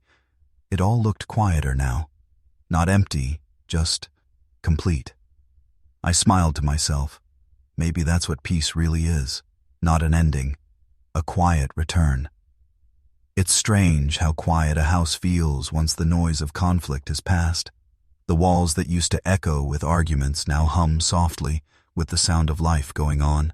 The clock ticking, the floor creaking under careful steps, the wind brushing through the half-open window. I found myself sitting in the same chair where I used to wait for my son to visit. Only this time, I wasn't waiting for anyone. I was just being. That was enough. The weeks after the donation passed in a blur of letters, calls, and short visits from people I hadn't heard from in years. Some came to congratulate me, others came out of curiosity, wondering if I'd lost my mind. I didn't mind either way. For the first time, their opinions didn't weigh on me. The peace that had settled in was quieter than happiness, but stronger than approval. I'd walk down to the community center some mornings, and the staff would greet me with a kind of warmth I'd forgotten existed. They showed me where the new medical wing was being built, the one my donation had helped start. It wasn't much to look at yet, a few concrete walls, scaffolding, and dust rising in the sunlight. But to me, it was everything. It was proof that something good could still come from the wreckage of family and pride. Reflective transition. I thought I'd feel regret, maybe even guilt for cutting my son out of the inheritance. But instead, I felt relief. Not because of what I'd taken from him, but because of what I'd finally given to myself. For years, I'd lived with the idea that a man's worth was measured by what he left behind for his children. But the truth was simpler. A man's worth is in what he stands for while he's still here. I had spent decades building a life for my son, protecting him, providing for him. Yet, in the end, I realized I'd never taught him the one thing that mattered: integrity. One afternoon, as I watered the small garden out back, I saw him standing by the gate. He looked different. Not younger, not older, just smaller somehow. He hesitated before speaking. "Dad, I heard about the donation," he said quietly. I nodded and kept watering the plants. The silence between us was heavy, but not hostile. He stepped closer. "You really gave it all away?" "Not all," I said, setting the hose down. "I kept enough to live. The rest went where it might do some good." He looked at me, searching for anger or maybe weakness. "I thought you did it to punish me." "Maybe part of me did," I admitted, "but mostly I did it to save what was left of me. I couldn't keep carrying the weight of disappointment, yours and mine." He didn't reply. The air between us softened, and I could see the exhaustion in his face, the kind that comes when pride finally runs out of fuel. For the first time in years, he looked less like a stranger and more like the boy I used to know. We sat on the porch, saying very little.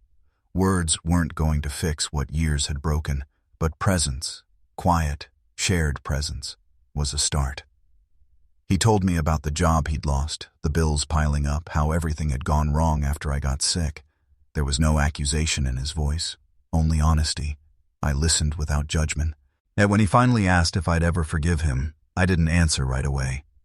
Forgiveness isn't a switch you flip. It's a door that takes time to open. After a while, I said, "I already have, but forgiveness doesn't erase consequence. It just lets you breathe again." He nodded slowly. "I guess I deserved that."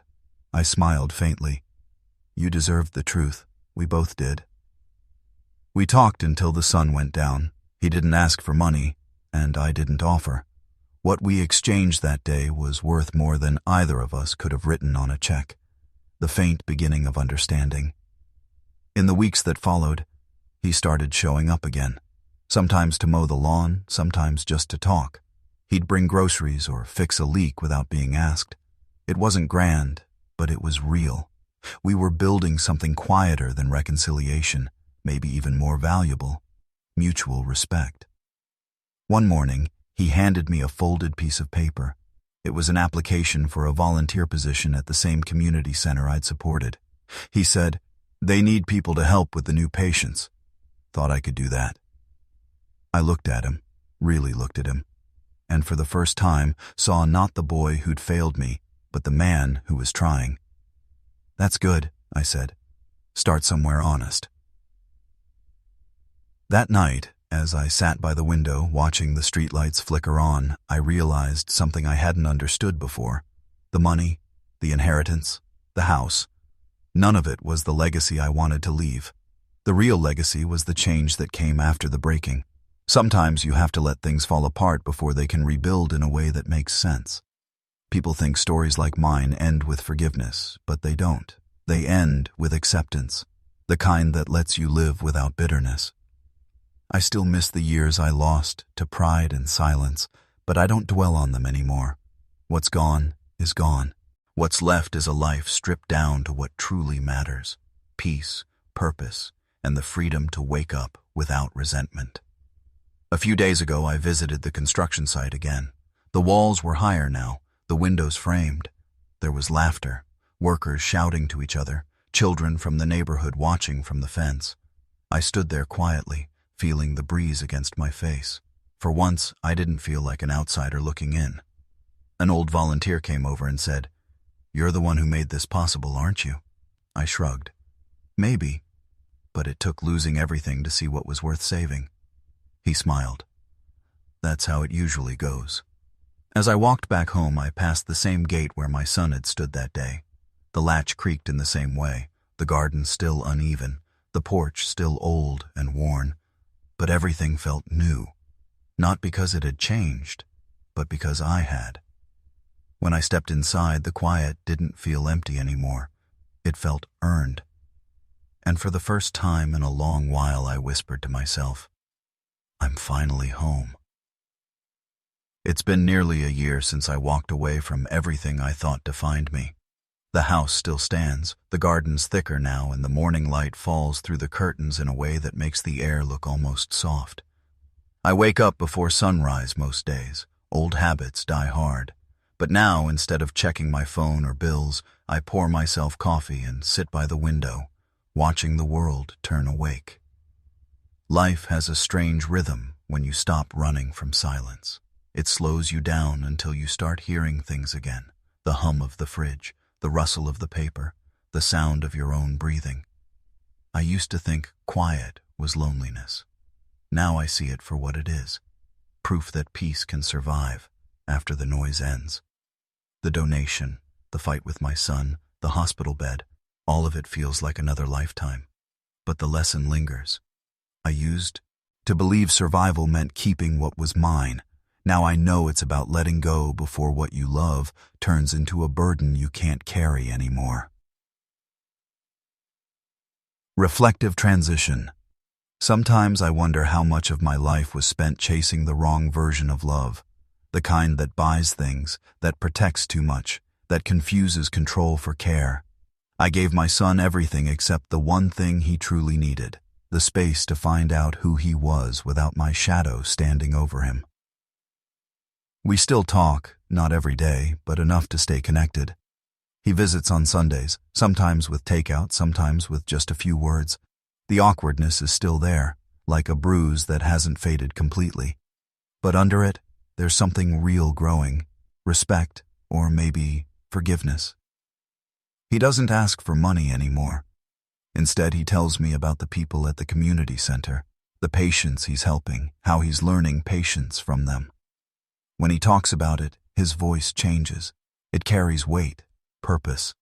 It's the same sound I used to have before everything fell apart. Last week, he brought a photograph, the finished medical wing. My name was etched on a small plaque by the entrance, something I hadn't asked for.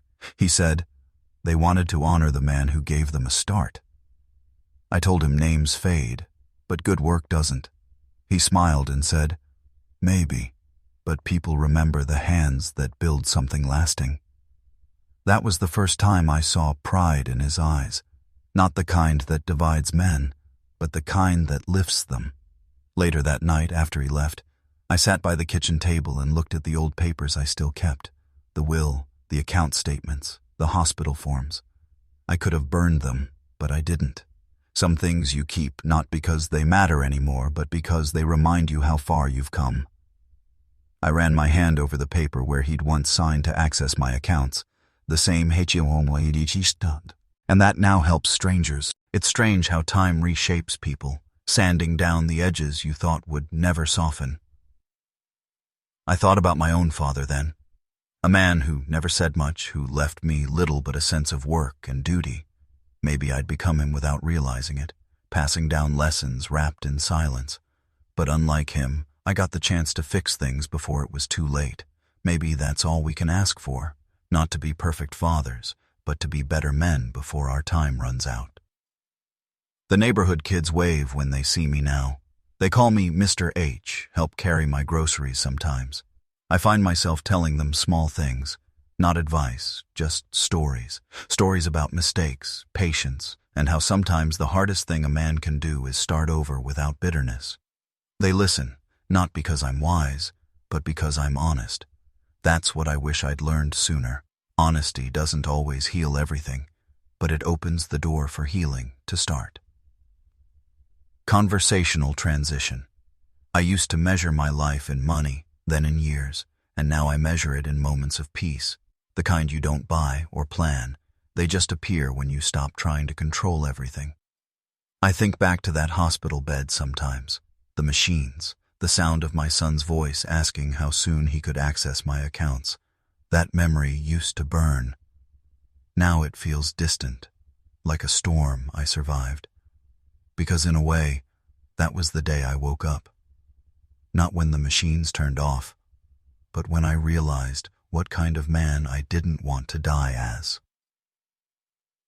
The older I get, the clearer it becomes. Life isn't about winning arguments or leaving behind wealth.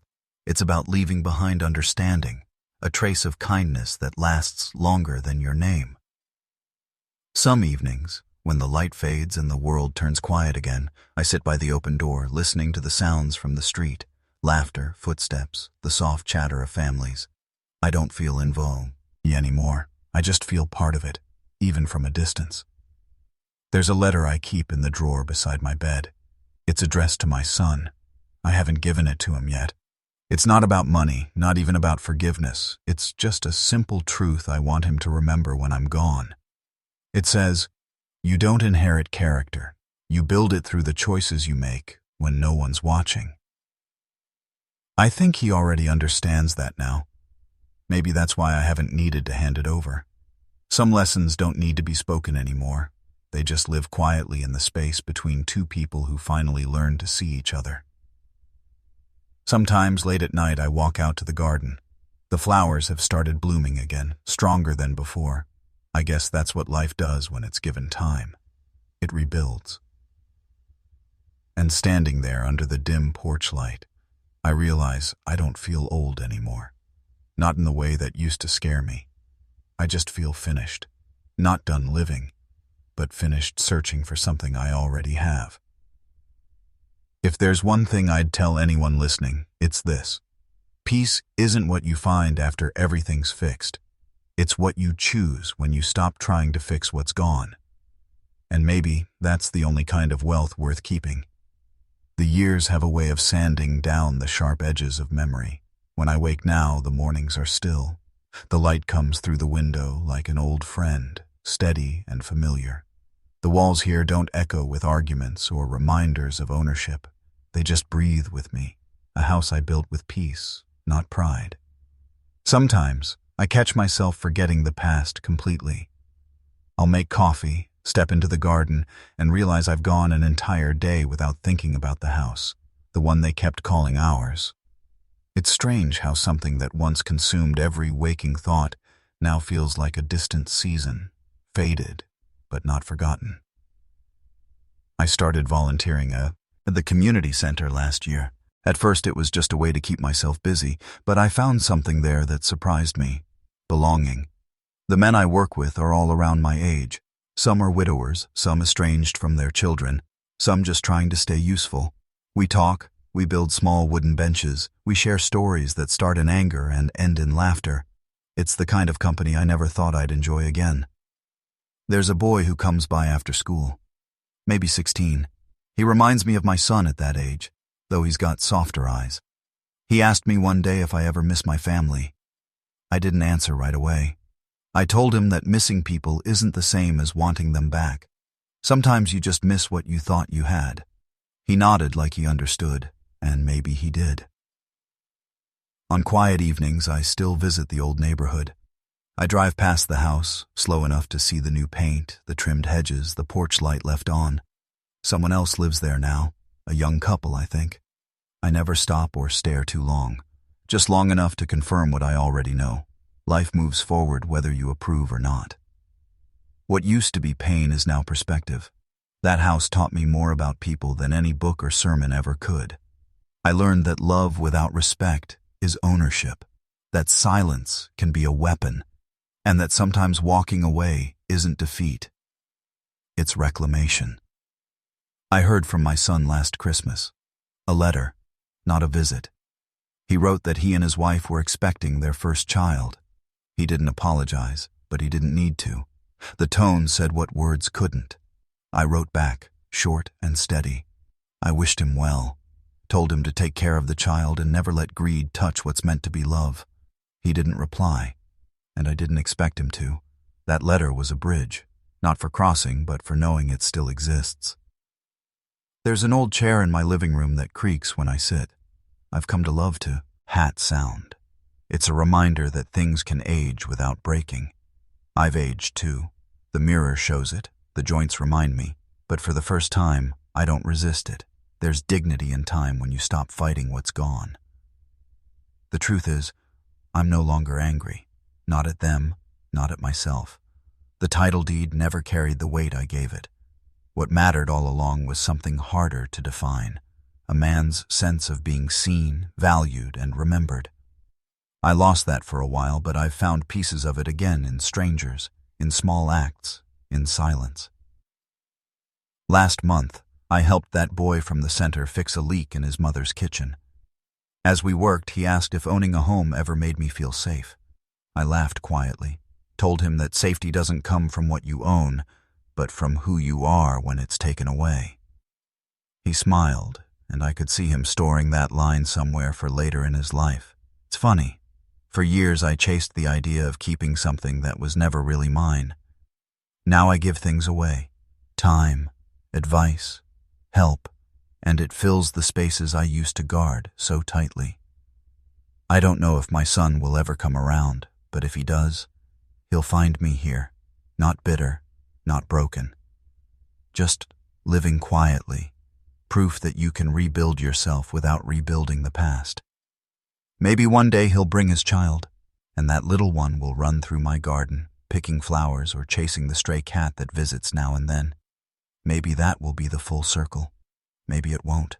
Either way, I'll be ready. Because this peace, this ordinary unclaimed life, is mine. Finally, mine. There comes a time when a man stops measuring his life by what he's lost and starts noticing what stayed. For me, that realization didn't happen suddenly.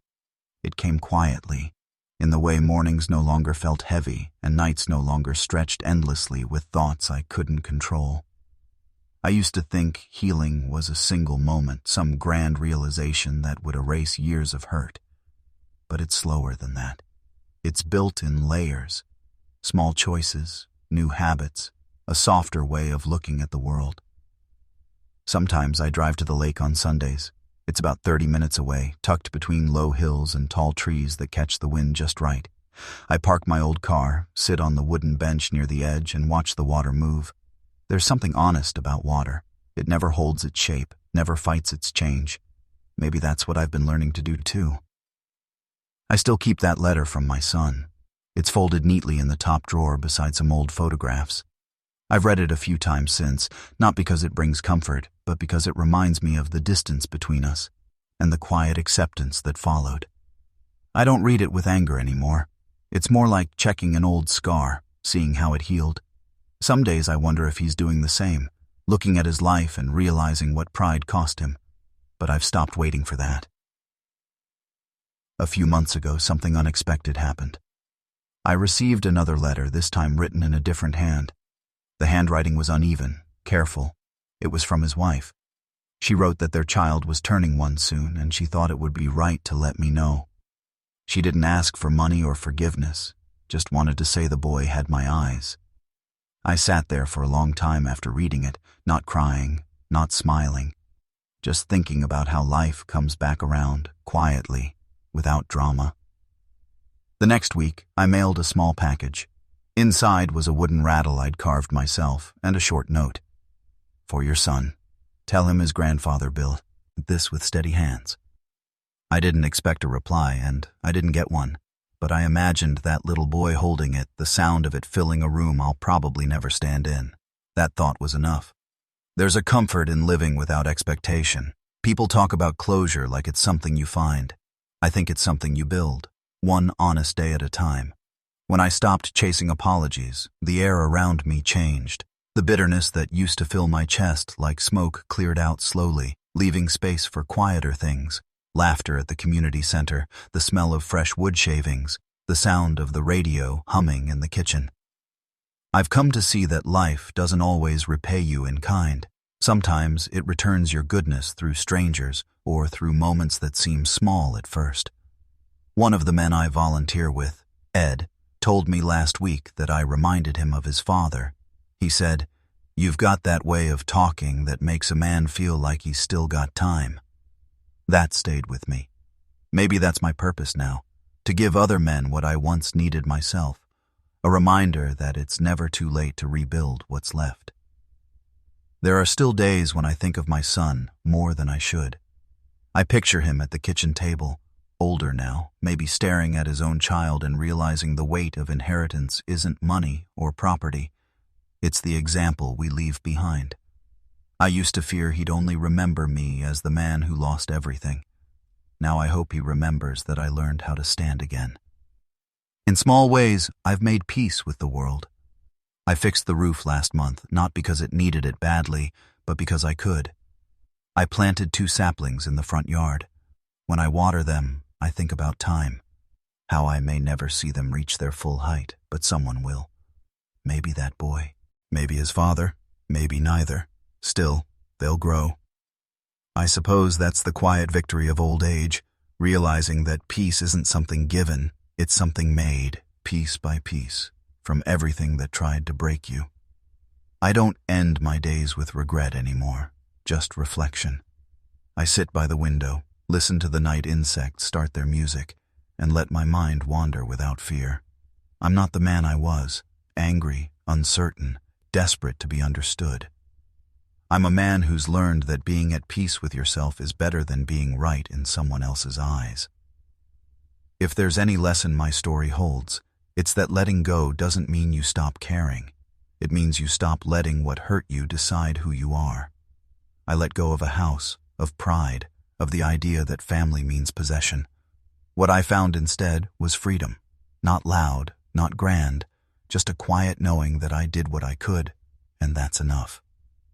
And if one day my son brings that little boy to meet me, I'll greet them at the gate, not with questions or old stories, but with open hands.